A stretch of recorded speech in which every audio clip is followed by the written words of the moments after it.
Hey, it's Sue and at Her Clear Path.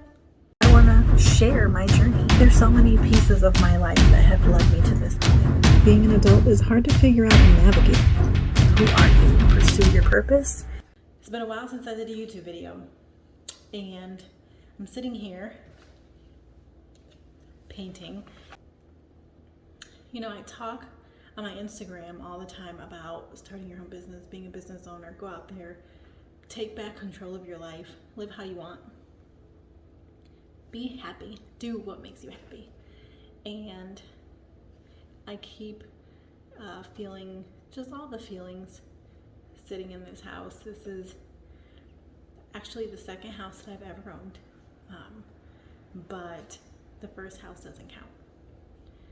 I was really young, married, not married anymore. But I bought this house in 2015, so that would make me 6 years younger, so 27. And I knew from early that I wanted to be a landlord, a landlady, and I knew I'd be really good at it.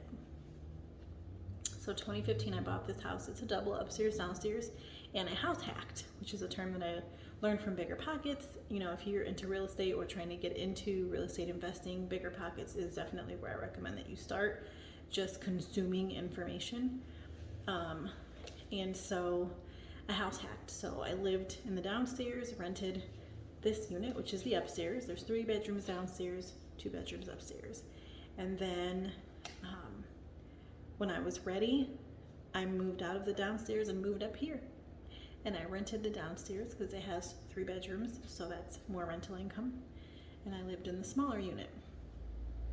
And then in 2019, I was fortunate enough to be able to move out and have both units rented, providing me with a really decent amount of passive income. It's vacant now, and I have a tenant who's moving in tomorrow, and I'm trying to just put the finishing touches on it and want her to have, you know, fresh paint, and want it to be clean and fresh and ready for her to make it her home, her and her little boy. But I wanted to share, you know, I didn't buy my second house. So after this one, I bought my second house last year, 2020. And it's a complete renovation. It needs all the bells and whistles, all the work. So it won't be rented probably till mid to late 2021. But it took me so long to get that second house. And you know why? I got into a relationship with someone who didn't have the same, who didn't really care, could care less, whatever was going on with the house. Just he wanted other things. He wanted to spend. We had a, you know, living. If you've ever lived with someone and you're both working, you have 2 incomes with only one set of expenses. You feel like cloud 9. You've got all this money to spend, and I think that that's how he felt. So we spent a lot of money on others, on I don't even know what, and kept putting off. I mean, when I was looking for this house, I wanted to buy 2 at once because I was crazy and obsessed, and that's what I wanted. And he's like, well, let's just get the one, you know, and he had this other list of things he wanted. So I got my house, he got the things he wanted from his list. I wanted that second house, and the second house just kept getting pushed further and further down on the list of all of the stuff that, you know, together we were doing, or I was allowing to become obstacles towards me pursuing what I wanted to pursue. And lesson number 1 that I would share in that scenario is keep your income separate. Because I could have fulfilled my dream of having that second house probably within 2 years of getting this one. I could have done that by myself. But we were in love, I thought, and so we combined all our bills, and my thought was together, both of our incomes, we could save more, we could pay off more. Instead, we just built more debt together. And I'm not gonna say I regret it because I feel like that's corny, but sucks, because when you know that you could have been further ahead, I'm just gonna keep painting. When you know that you could have been further ahead and you let somebody get in your way, or I don't know, I guess I'll call it love on my end. I was in love and willing to put my desires aside for what I thought was for us.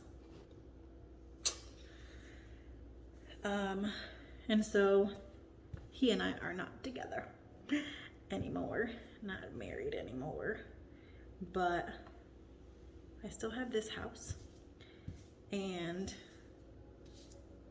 not letting our relationship status be like any kind of reason to hold me back, or any kind of setback that would make me want to stop pursuing my goals. So what I do think is that I just, and I don't blame anybody for my choices. I allowed us to derail kind of my little plan that I had. And part of it too was that I didn't have a plan written down. It wasn't a clear, like, I'm going to do this, I'm going to save this much, this is what I need, credit score, all that. I didn't have it written down. It was up here. And I should have. But if I go further back, when I first met him, I was under contract for a house, a single family house. And it was owned by an older couple. And they had decked it out. I mean, triple pane windows. The attic was completely finished, and it had basement, first floor, second floor, finished attic, beautiful 2-car garage. I mean, in the neighborhood I wanted, in the zip code, the street was brick. And the whole transaction fell through because I had filed bankruptcy from my first marriage. Lesson number 2, you can have had a bankruptcy in your past and still buy a home. But anyway, I'm so thankful that I didn't get it, because it was a single family house. I would have made no money off of it. I would have lived in a great home, but I don't have a dream house. I don't need a dream house.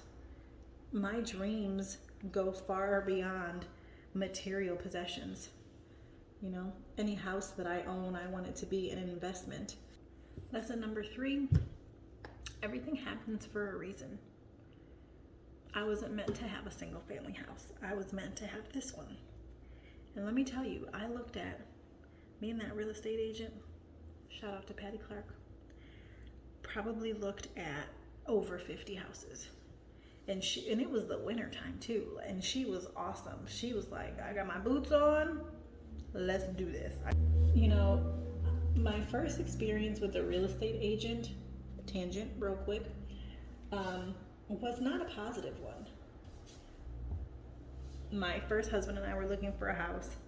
We were 20, and I wanted to live in the neighborhood I grew up in, which is not, I guess it's not the most desirable of neighborhoods, because this particular real estate agent ignored everything I said. I want a house that looks like this, I wanted to have these features, and I want it to be in this zip code.